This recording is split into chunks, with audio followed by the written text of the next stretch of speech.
हाँ महाराज जी, हरिओम। हरिओम।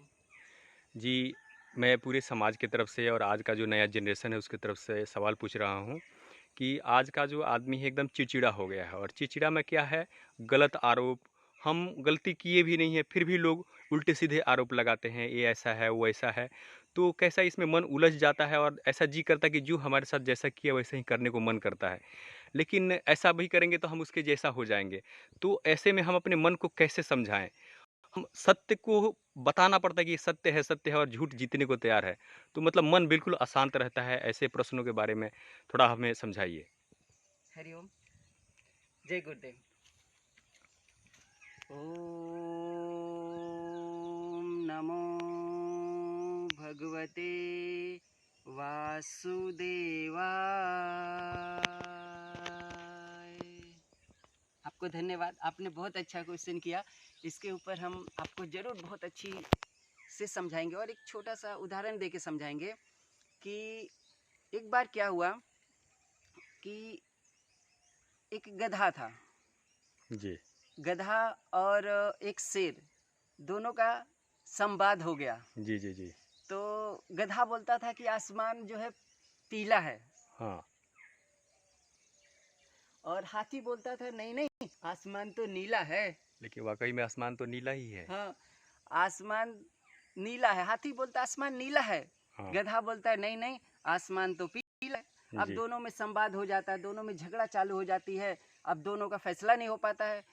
तो गधा बोलता है ठीक है, अगर ऐसे नहीं फैसला होता है चलो राजा के पास चलते हैं। अच्छा जी। राजा के पास गए। जंगल का राजा शेर, शेर के पास हाथी और गधा दोनों जब पहुंचे तो वहां पे पहुंचने के बाद गधा बोला महाराज हाँ। मेरा गधा बोला हाथी का झगड़ा हो गया है एक प्रश्न को लेके, तो कृपया आप थोड़ा उसको सॉल्व कर दीजिए। जी जी। तो बोले ठीक है। तो गधा बोला महाराज मैं बोल रहा हूँ कि आसमान पीला है, हाँ। और हाथी बोलता है नहीं नहीं आसमान तो नीला है। अच्छा जी। अब ये दोनों पे जब संवाद चल जाती है तो ये जब समझ लेता है शेर, हाँ जंगल का जो राजा है, हाँ हाँ तो हाँ। बोलता है कि ऐसा क्या? बोले हाँ। तो फिर वो सोच के और अपने मंत्री से आदेश देता है कि ये जो हाथी है ना, जी जी। इस हाथी को 100 डंटे मारे जाएं, वो 100 क्यों? कोड़े मारे जाएं। हाथी तो सत्य बोल रहा था। तो हाथी बोला कि महाराज मैं तो सच्चा हूँ, मुझे क्यों कोड़े मारे जा रहे हैं? हाँ जी। हाँ मैं तो सच बोल रहा हूँ, मैं तो सच्चा हूँ, फिर मुझे क्यों कोड़े मारे जा रहे हैं? हाँ हाँ। तो शेर बोला जब तुमको पता है कि तुम सच्चे हो और सच बोल रहे हो तो फिर वो गधा से बहस किया क्यों? जब अच्छा। तुमको पता है कि गधा है तो फिर गधे से बहस क्यों किया? हाँ, मतलब। जब आपको ये कहने का मेरा समझाने का मतलब क्या है कि जब हम सच्चे हैं, हम अच्छे हैं, तो समाज में भिड़ने की जरूरत नहीं है। हम अच्छे हैं तो अपने अपने मार्ग पे चलते रहो, दुनिया जो बोलती है बोलती। अब लोग बोलते देखो कौवा कान लेके जा रहा है, तो हम कान के पीछे दौड़ेंगे कि अपना कान देखेंगे? कौवे के नहीं, पीछे अपना दौड़ेंगे कि अपना कान अपना देखेंगे? कान ही देखेंगे। तो इस समाज में रहना है। हमारी पत्नी है, माँ है, घर द्वार झगड़ा जो भी समाज में होता है वो सबसे एकदम फिक्र रहो। अपने कान को सिर्फ देखते रहो, कौवे के पीछे मत दौड़ो, गधे के पीछे मत दौड़ो। दुनिया में हजार लोग हैं जो आपको बुराई बताएंगे, उल्टा सीधा सिर्फ अपने आप को संभालो, अपने आप पे ध्यान दो और मस्त रहो, इंजॉय करो। और कभी भी आपको दुख नहीं होगा जब अपने आप को संभाल लोगे। तो आपको दुनिया में बहुत सारे वो जानबूझ के चिड़चिड़ापन डालते हैं, लेकिन अपने आप को आनंद मस्ती में रहो। तो आप तो गुरु के भक्त हो, क्यों भटक रहे हो इस माया जाल में? हरिओम नहीं, हरिओम। दुनिया कुछ भी अच्छा भी करो तो क्या है, भटकाती है, अपने रास्ते से अलग करती है, इल्ज़ाम बार बार लगाती है। तो आपके कहानी का मतलब ये है कि तुम्हें मालूम है कि जो सत्य है, अगर तुम पर मर्डर का भी केस लगा दिया गया और तुम्हें फांसी भी चढ़ाया जाएगा और तुम्हें मालूम है कि तुम सत्य हो, तो तुम्हें फांसी पे चढ़ते हुए भी तुम्हें दुख दर्द नहीं होगा। आनंद आना चाहिए, खुशी होना चाहिए कि सब प्रभु की लीला है। जो हुआ अच्छा हुआ, जो हो रहा है अच्छा हो रहा है, जो होगा वो अच्छा होगा। अर्जुन को कृष्ण भगवान ने गीता में बस यही समझाया है, यही बताया कि सब अधर्म और धर्म दो चीज होता है। तो बोले कि ये सारे, अर्जुन बोले सारे मेरे रिलेशन वाले हैं, सब मेरे दादा चाचा काकी गुरु सब ऐसा बोला उन्होंने। तो बोले कि ये सब अधर्मी है, इसलिए तुमको मारो, इनसे युद्ध करो। अगर ये धर्म पे रहते तो मैं तुम्हें मारने के लिए नहीं कहता। इसीलिए अगर जो अधर्म पे चलता है या तो उसको खत्म करो, उसके पीछे पड़े रहो, या तो अपना रास्ता चेंज कर गुरु की भक्ति में मस्त रहो।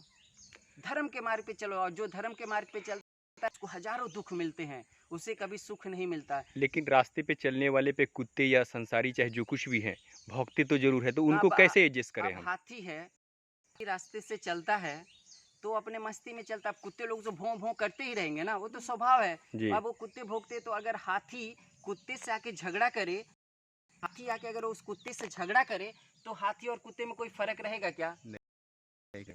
अगर हम हाथी हैं तो अपने मस्ती में हमें चलते रहना है, दुनिया कुछ भी बोले। अगर हम अपने मस्ती में चलेंगे तो हमारा कोई कुछ बिगाड़ नहीं सकता। अब हाथी अपने मस्ती में चलती रहती है, कुत्ता कहते, अगर हाथी बोले नहीं नहीं ये मुझ पे भौंक रहा है, मैं उससे झगड़ा करूं, तो अगर वो उससे जाके झगड़ा करेगा, फिर वो हाथी और कुत्ता में फर्क ही क्या रहेगा? तब तो दोनों कुत्ते कुत्ते बन गए ना, क्योंकि बस में हमेशा झगड़ा करते हैं। अगर आप हाथी हो तो अपने मस्ती में रहो, दुनिया के चक्कर छोड़ दो।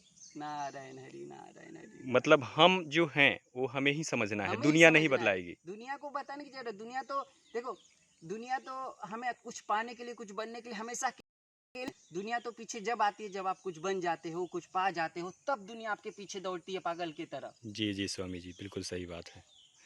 स्वामी जी, आपने मेरे प्रश्न का जवाब दिया। और कैसा है, कोई बीमार होता है तो उसे टैबलेट और सुई दिया जाता है, लेकिन जो मन से प्रश्न प्रश्न लेकर उसके दिमाग में उधेड़-बुन चलता रहता है, वो बाहर से ऐसा कुछ दिखता है लेकिन अंदर उसके हल्ला मचा रहता है। तो उसका उसका जो शांति मिलेगी, वो आपने हमारे प्रश्न का जब जवाब दिया, और जो मुझे शांति मिली है मैं अभी दिखा नहीं सकता, बता नहीं सकता।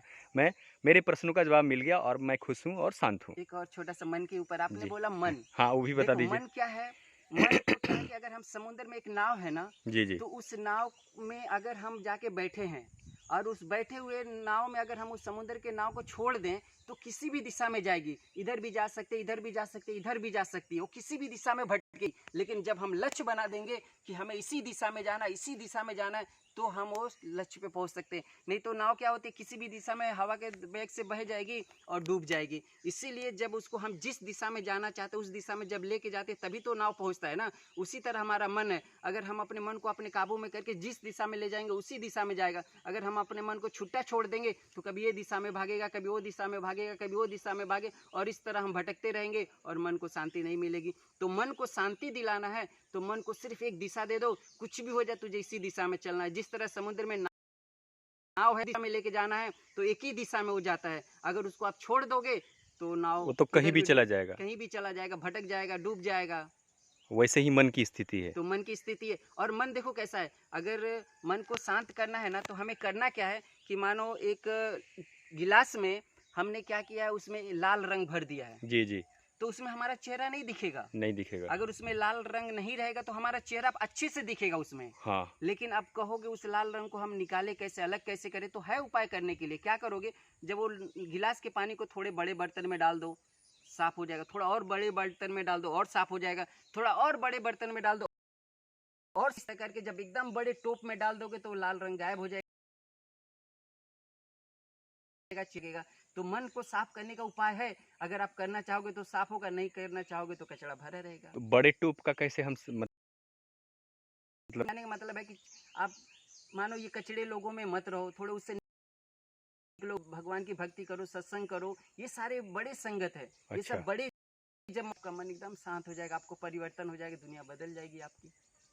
वाह महाराज जी, मन खुश हो गया और आपसे और मन मिलकर। अगर शांति नहीं पाती है, तो उसका एक उपाय है, समझ लिए हैं वो।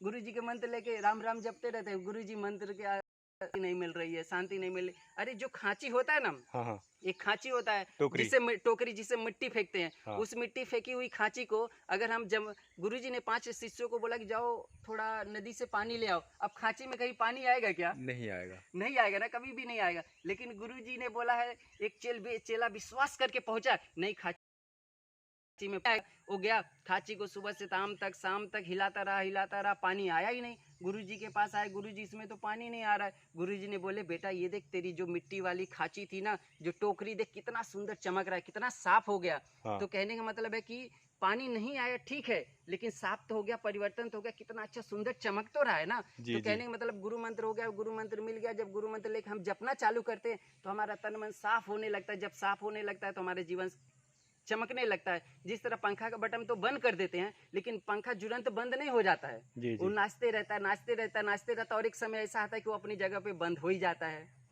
महाराज जी, अभी किन शब्दों में बताऊं, इन्हीं चीज़ों को जितना आपने बताया उसको अगर मैंने मनन किया तो मेरा बेड़ा पार हो जाएगा। हरि ओम। हरिओम